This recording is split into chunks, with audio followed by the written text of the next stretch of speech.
Greetings, fellow detectives. Wizard Kitten here, bringing you a new Nancy Drew analysis video. Today's video is brought to you by the patrons over at Mystique Manor and by all the official fellow detective channel members. If you too would like to support the channel and gain access to exclusive features, check out patreon.com/wizardkitten to become a patron, or click join next to the subscribe button to become an official fellow detective. During one of my most recent live streams, one of you lovely fellow detectives mentioned that I should do a Nancy Drew analysis video where we assign Nancy Drew games to popular fashion and decorating aesthetics. Turns out my brain absolutely loved this idea, because on my most recent hike, all I could do was brainstorm which Nancy Drew games fit into some of my favorite aesthetics. And so I simply must share the results of this brainstorming session with you all today. For those who don't know, aesthetics have been all the rage lately. Aesthetics are actually a branch of philosophy concerned with the principles of beauty and taste. Those who study aesthetics acquaint themselves with the concepts of beauty, ugliness, taste, fine art, contemplation, sensuous enjoyment, and sublimity. The study of aesthetics seeks to determine what beautiful things spark within us a sense of comfort or excitement, and why certain collections of art, fashion, or decor evoke a sense of exquisiteness, while others may appear garish, trashy, or incohesive. But as with most things, social media has co-opted the study of aesthetics, and the idea of fashion aesthetics has spread like wildfires. Fashion aesthetics are basically a concept of design centered around a particular theme and composed of core clothing pieces, fabrics, cuts, accessories, and moods. Some of the most popular ones are ones that you have probably heard before, the likes of dark academia and cottagecore. I assure you, though, that the world of aesthetics has gotten shockingly specific. At this point, you can basically take any animal and add the word core after it, and you've got an aesthetic. Frog core, butterfly core, unicorn core, they're all out there. Today, though, let's focus on some tried and true beloved aesthetics, the classics, if you will. Please note that I will primarily be talking about these aesthetics from a feminine perspective, but all of these aesthetics can also be masculine or gender neutral. I'm just more personally familiar with the feminine versions, so I can more confidently identify games from this view. First up, dark academia. The dark academia aesthetic is concerned with all things academic, particularly institutions of higher learning like colleges and university, as well as traditionally academic activities such as art, history, literature, and writing. The aesthetic is defined by dark, moody, and predominantly neutral colors with academic dress, such as uniforms, cardigans, tweed, plaid, and blazers. Accessories may include a calligraphy pen or a classy leather satchel full of vintage books. It's fairly obvious to me why this aesthetic is popular. Many of us have a romantic association with academia, education, and the past, especially through literature or art. It's easy to imagine a crisp fall day, pulling on your wool leggings, plaid skirt, and tweed blazer, grabbing a coffee, and heading to your university's dimly lit library to pore through tomes of knowledge, all the while listening to classical music. It should be no surprise then, given this description, that Warnings at Waverly Academy and Curse of Blackmore Manor are the two games that I've chosen for this aesthetic. Waverly Academy absolutely screams dark academia. Academy is literally in its name, and all of the Waverly students are wearing plaid.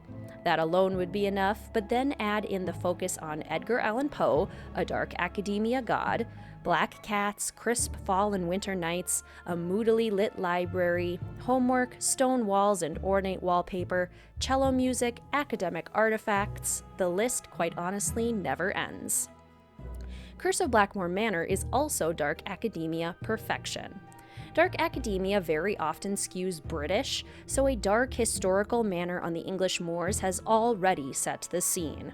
Jane and Ethel's academic focus, as well as the hints to astronomy, astrology, horticulture, art, literature, history, science, and alchemy, really hit the academia requirement.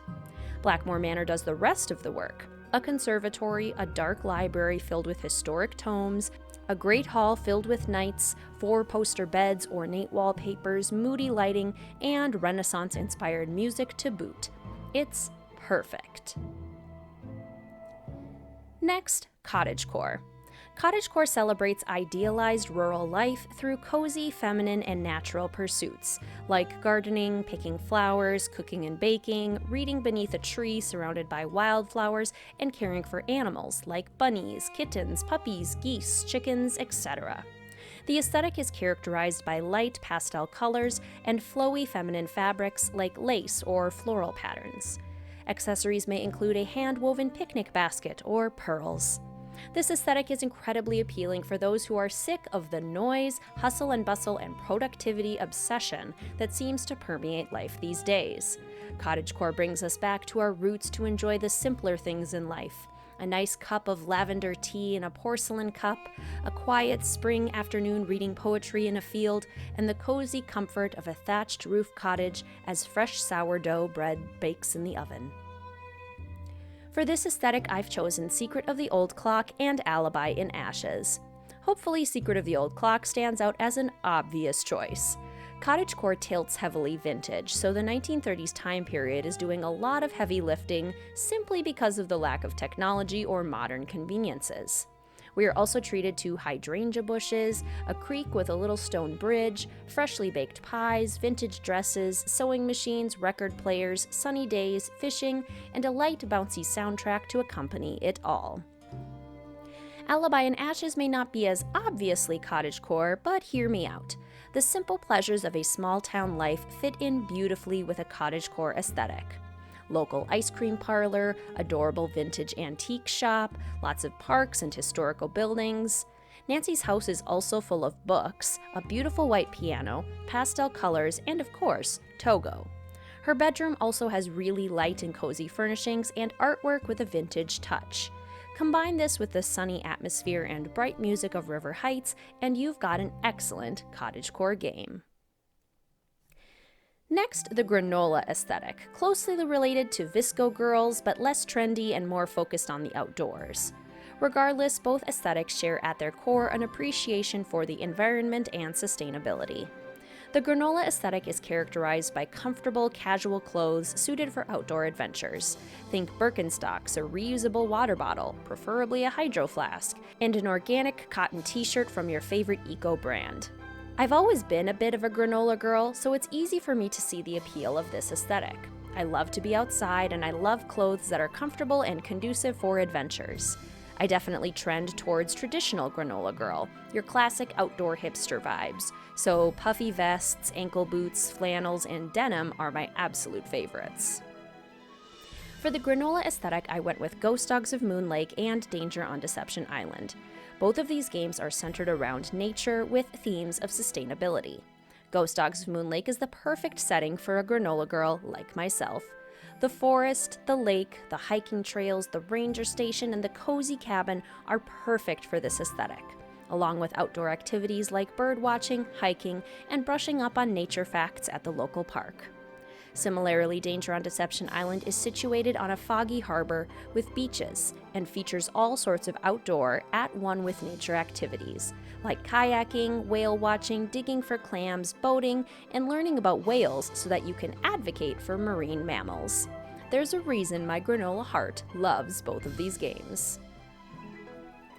The next aesthetic is for the country girlies. This aesthetic is pretty self-explanatory. Think Nashville, Texas, or Arizona for inspiration, and you've pretty much got the country aesthetic covered. Cowboy boots and hats, as well as hardy fabrics like leather and denim, are crucial for this aesthetic. The country aesthetic centers around working farm life, especially horses, and is down-to-earth and functional. This aesthetic definitely seems to be one rooted in nostalgia or practicality. For those who live in dusty desert areas or dry plains states, it's helpful to have clothes that fit the environment that can still be cute. It's also a huge part of the culture and connects to that feeling of community. It should be no surprise that Secret of Shadow Ranch and Trail of the Twister are my picks for the country aesthetic. Secret of Shadow Ranch is quite literally all about ranch life. Horses, chickens, bonfires, riding, ghost towns, cacti, arrowheads, bold geometric patterns, denim, saddles, and cookouts. Need I go on? Trail of the Twister, while not as on the nose as Secret of Shadow Ranch, perfectly captures the country aesthetic with cornfields, prairie dogs, wide open views, bright blue skies, cows, and small town charm. Pa sporting his overalls is the final touch. Next up, the Goth aesthetic. Goth is actually more of a subculture that arose out of the post-punk music scene. It is characterized primarily by the color black. Entirely black outfits and accessories with black hair, black nails, black lipstick, dramatic eye makeup. You get the picture. It would be a mistake, though, to say that wearing black is enough to portray the Gothic aesthetic. A dark, sullen mood, antique or vintage elements like lace or high necklines, and often a supernatural, sensual, or occult element are also required. Tattoos and piercings are also not out of place. This aesthetic has a lot of dark, romantic, artistic, and intellectual appeal. It recalls feelings of magic, power, and legacy. Unsurprisingly, then, I chose the two darkest, literally, mysteries for this aesthetic: Legend of the Crystal Skull and Ghost of Thornton Hall. Legend of the Crystal Skull is solidly rooted in a Gothic aesthetic. A dark, rainy day with thunder and lightning, crypts and tombstones and mausoleums, skulls and skeletons and hoodoo, creepy antiques and candles, and finally, Henry Bolet, our Gothic aesthetic king with black nails and dark swoopy hair. Ghost of Thornton Hall is also a prime example of the Goth aesthetic, especially since the architecture and plot is inspired by traditional Gothic elements. We've got an isolated island mired in fog, a family cemetery full of tragic deaths, haunted houses crumbling and decrepit, dark family secrets, and lastly, Charlotte Thornton, our Gothic aesthetic queen, complete with blood-red dress, black lace gloves, a haunting voice, and mascara running down her tear-stained face. Finally, the Hygge aesthetic. This aesthetic is characterized by comfy, warm, cozy elements inspired deeply by the natural environment, particularly Scandinavia. Neutral and earth tones predominate, as well as minimal lines combined with comforting natural fabrics like wool or sherpa. Hygge is actually a Danish word that I'm probably saying incorrectly that roughly describes the feeling of contentment and comfortable conviviality. In decor, think cozy blankets and soft pillows, and in fashion, think neutral creme and brown tones and wool sweaters. This aesthetic has become extremely popular because of the natural comfort that it provides. Imagine being cuddled up on the couch, a knit blanket across your lap, and a big mug of hot chocolate in your hands as you look out the window and admire the snowy pine trees. Bam! Hygge. For this aesthetic, we have none other than White Wolf of Icicle Creek and Sea of Darkness. Hygge does not have to be specific to winter, but it's often easy to see all the key elements when the world is at its coldest. Take, for example, White Wolf of Icicle Creek, with its quilted blankets, warm sweaters, natural wood tones, roaring fire, cozy board games, quiet snowy evenings, sepia photos, and nature-themed rooms and decor. Everything about Icicle Creek Lodge is designed to be warm, cozy, and welcoming. Sea of Darkness is the same. The sweater styling in Sea of Darkness is better than any other Nancy Drew game, which already carries an awful lot of Hygge weight. But then add in Magnus's tiny, cozy, snow-covered cabin, the lighthouse, the aurora borealis, mittens, gently falling snow, the roaring fire in the misty skip, and the warm wood tones of the Hurleykeide, and you have yourself a Hygge dream. So there you have it, fellow detectives, a collection of some of the most well-known aesthetics and the Nancy Drew games that embody them. I personally think I'm a granola girl in the spring and summer and a Hygge fanatic come fall and winter, but I'd love to hear which aesthetic you prefer, and if it lines up with any of your favorite Nancy Drew games. 2 of my top 5 align with my favorite aesthetics, which I don't think happens by accident.